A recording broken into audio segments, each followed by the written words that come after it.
Saya dibilang apa itu? Presiden boneka. Saya dikendalikan oleh Pak Jokowi. Seolah Pak Jokowi tiap malam telepon saya. Saya katakan itu tidak benar. Bahwa kita konsultasi, ya itu seorang pemimpin yang bijak. Minta pendapat, minta saran. Beliau 10 tahun berkuasa. Saya menghadap beliau nggak ada masalah. Saya menghadap Pak SBY tidak ada masalah. Saya menghadap Ibu Mega. Kepemimpinan Pak Prabowo ini kepemimpinan yang kuat. Beliau memiliki visi yang kuat, memiliki leadership yang kuat, program-programnya juga jelas. Ya, ada bahwa berkomunikasi beliau dengan mantan presiden dan juga tidak hanya dengan saya, dengan Ibu Megawati, dengan Pak SBY kan juga berkomunikasi.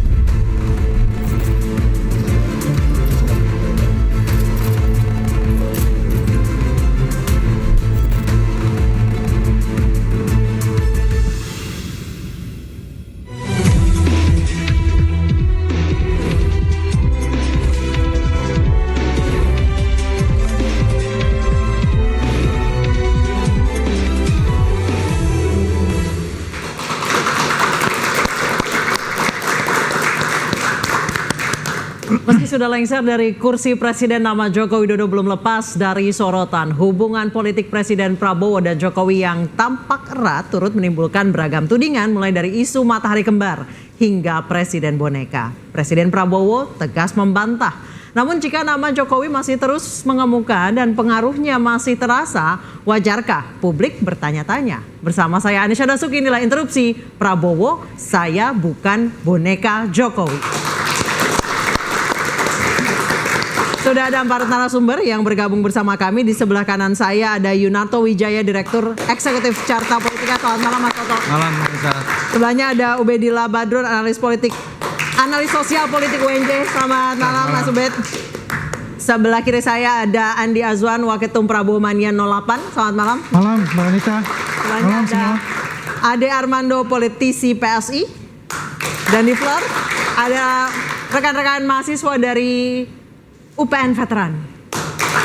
Jurusan Komunikasi dan Politik cocok dengan pembahasan malam hari ini. Saya ke Mas Ade. Kenapa sih Prabowo sering banget berkonsultasi dengan Pak Jokowi? Ya, saya pikir itu hal yang juga sangat normal ya. Bukankah memang Pak Prabowo itu merasa bahwa dia naik menjadi presiden itu antara lain karena dia bekerja sama dengan Pak Jokowi dan kemudian dengan Gibran. Bukan karena jasanya. Bukan karena jasanya, tapi kan gini, definisi jasa itu kan bisa macam-macam ya. Tapi kan gini, biar gimana pun semua orang tahulah kemenangan Prabowo yang signifikan itu, yang jauh di atas lawan-lawannya itu antara lain disebabkan karena para pendukung Jokowi di masa lalu sekarang mendukung Prabowo sebagian paling tidak. Salah satunya Mas Andi lah ya. Salah satu saya, Mas Andi. Yunarto ketawa. Masuk beliau pendukung Jokowi beliau. Iya, makanya kalau bajunya udah putih masalahnya. Tapi nggak geser. Jadi saya itu kan karena Pak Jok, semula kan saya pendukung Ganjar gitu kan. Tapi kemudian ketika Jokowi itu bergeser ke Pak Prabowo, ya kita juga menyatakan oke, kami juga ikut dukung Prabowo nih sekarang gitu ya. Jadi pasti adalah perannya yang cukup besar dalam menjadikan Prabowo pemenang dalam Pilpres kemarin. Dan menurut saya memang bayangin Prabowo itu 5 tahun dia berada di kabinetnya Pak Jokowi. Dia melihat tuh bagaimana Pak Jokowi itu memimpin pemerintahan kan. Ya. Maka dalam suatu kali pertemuan dia menyebut bahwa dia menjadi seperti dia sekarang antara lain karena dia belajar dari Pak Jokowi. Nah sekarang pun jadi ketika dia mengatakan, kenapa sih apa-apa konsultasinya ke Pak Jokowi? Nggak percaya diri kah Pak Prabowo? Enggak dong, orang kayak Pak Prabowo nggak mungkin nggak percaya diri. Dia sangat percaya diri. Orang ini adalah orang yang sangat percaya diri. Tapi orang ini juga cukup humble untuk melihat bahwa dia memerlukan orang lain. Dia memerlukan orang lain untuk diajak bicara ya. Tadi juga sudah dikutip kan, dia bilang saya nggak cuma ngomong sama Pak Jokowi ya, saya juga ngomong sama SBY, saya juga ngomong sama Megawati. Tapi kemudian kita akan bilang kan, tapi intensitasnya pasti nggak sebanding lah ya. Ngomong dengan Pak Prabowo, dengan Pak Jokowinya pasti jauh lebih banyak. Dan saya rasa it does make sense. nggak usah terlalu berlebihan bahwa kita melihat seperti itu. Saya rasa kalimat dia yang mengatakan bahwa saya bukan bonekanya Pak Jokowi, itu adalah pernyataan bahwa well ya, saya memang berkonsultasi dengan beliau, tapi jangan lihat saya sebagai bonekanya ya, bukan petugas partainya Pak Jokowi ya. Saya adalah diri saya sendiri, dan saya rasa itu penting untuk disampaikan kepada publik, termasuk kepada para pendukungnya, para pendukung nih. Nah, dalam hal ini kita harus ingat, Pak Prabowo ini ini kan ada anak-anak komunikasi juga ya. Itu kita mengenal ada konsep yang namanya direct communication. Ya. Ya, ada orang-orang yang memang kalau di Indonesia ini kali orang Sumatera, orang Sulawesi gitu ya, yang ngomong tuh langsung. Jadi kalau saya ingin menyampaikan sesuatu kepada orang lain, saya justru berharap orang itu jangan salah interpretasi atau tidak harus menginterpretasikan dulu apa yang saya katakan. Ketika saya ingin mengatakan bahwa saya bukan boneka, itu bukan karena saya marah atau karena saya nggak suka, tapi saya mau bilang, saya adalah diri saya sendiri ya.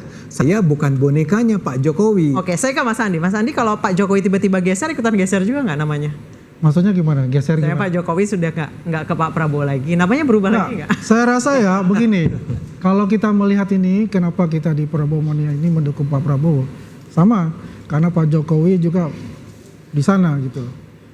Ya, tadi memang kita Jokowi Mania, kita bertransformasi. Jadi tegak lurusnya masih ke Pak Jokowi dong, bukan ke Nah, Pak Presiden. kita bicara begini, kalau kita bicara tentang Pak Jokowi ya, yang akhir-akhir ini sering dihujat dan sebagainya, kita wajib untuk membela beliau. Karena kita yakin dengan apa yang dia lakukan oleh beliau itu adalah sesuatu yang memang untuk negara, bukan untuk kepentingan pribadi beliau. Sebetulnya saya tertarik ini masalah boneka tadi, boneka Jokowi tadi. Ini penegasan beliau Pak Prabowo gitu. Bahwasanya beliau itu dia tuh mempunyai kekuatan sendiri. Dia secara exposure dia secara nasional dan internasional luar biasa. Ya. Ya diakui lah oleh semua negara juga. Dan ini juga sebenarnya menegaskan kepada pihak-pihak ya yang selalu ingin ya memisahkan beliau dengan Pak Jokowi ya. Ini the best deal. Ya. Dan Pak Jokowi itu juga mengatakan nggak selalu Pak Prabowo itu telepon beliau. Pak Jokowi itu telepon beliau, tidak. Di mana diminta advice ya dia memberikan advice. Dia tidak ada unsur-unsur yang memberikan arahan A, B, C, D, nggak ada. Dan dia mengatakan juga Pak Prabowo itu kuat loh orangnya dan dia. Tapi kan minta saran. Kenapa? Tapi kan minta saran. Dia bukan hanya ke Pak Jokowi, minta saran ke Ibu Mega, minta saran ke Pak SBY. Itu hal yang nyata lah, karena kan sama-sama mantan presiden. Dan kita berharap sebetulnya mereka ini semua guyup ya. Duduklah satu meja misalnya gitu kan ya. Yang memikirkan masa depan Indonesia ke depan gitu loh. Jadi yang namanya yang hater gitu, yang ingin memecahkan persahabatan beliau ya dengan presiden-presiden yang lain itu dengan sendirinya akan reda gitu. Oke.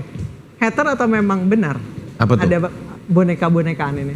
Iya, sebetulnya kan kalau kita coba melakukan penelaahan dari proses misalnya Ibu Mega ke Pak SBY, Pak SBY ke Pak Jokowi ke Pak Prabowo. Pertanyaan simpelnya kan adalah kenapa sih isu matahari kembar ini ramenya baru sekarang? Apakah ada yang berbeda dari pergantian tongkat estafet kepemimpinan dari Jokowi ke Prabowo dibandingkan dengan yang sebelum-sebelumnya? Ya jelas ada. Karena yang namanya anaknya Ibu Mega tidak menjadi wapresnya Pak SBY. Anaknya Pak SBY nggak pernah jadi wapresnya Pak Jokowi, sehingga isu matahari kembar tidak ada. Dan boleh dilihat di belahan dunia manapun, mana yang keberlanjutan itu diartikan dengan titipan dari mantan presiden kepada presiden sudahnya. Ada atau tidak? Ada di Filipina. Ya. Dan tidak berakhir dengan baik. Artinya ketika kita berbicara mengenai matahari kembar, yang sebenarnya pertama kali kalau kita lihat secara eksplisit itu disebutkan oleh Pak SBY, itu adalah niat baik, bukan berbicara mengenai ingin misalkan besti. Nggak ada besti dalam tata negara. Ini adalah berbicara mengenai menjaga konstitusi, bahwa dalam sistem presidensial bahkan yang namanya wapres itu hanya bisa kemudian mendapatkan penugasan kalau diberikan penugasan. Apalagi mantan presiden, dia tidak memiliki hak apapun secara konstitusional, terlepas mau tiap hari ngopi, besti, mesra, dan lain-lain. Ini bermula dari sebuah kesalahan pemaknaan keberlanjutan yang akhirnya menjadi sebuah sejarah sah secara prosedural, tapi kita lihat akhirnya secara etika ini akhirnya menjadi beban buat presiden terpilih. Kasihan Pak Prabowo itu akhirnya harus berdebat, berbicara dalam pidatonya bukan mengklarifikasi tentang kekurangan MBG, bukan mengklarifikasi kekurangan atau kritik terkait Danantara, bukan mengklarifikasi mengenai kenapa Indonesia masuk BRICS tidak kemudian dalam posisi netral, tapi ngurusin saya sebatas bestie saja kok dengan Jokowi. Kira-kira seperti itu. Itu kan bahasanya dari teman-teman Jokowi atau Prabowo mania tadi ya. Nah, ini juga bermula dari sebuah pemahaman yang menurut saya harusnya dalam pemilu-pemilu ke depan tidak perlu terjadi lagi. Bahwa negara ini seakan-akan hanya ditentukan oleh tokoh-tokoh tertentu, termasuk pemilunya, termasuk kerja politik setelah pemilunya selesai. Bahwa stabilitas politik akan tercipta, program semua akan tercapai kalau Prabowo dengan Jokowi bestie. Alangkah baiknya bestinya ditambah lagi, ada SBY, ada Mega, nggak ada ceritanya. Dalam sejarah perbedaan pendapat, bahkan sampai dalam situasi yang bersifat konfliktual secara argumentatif, itulah warna demokrasi.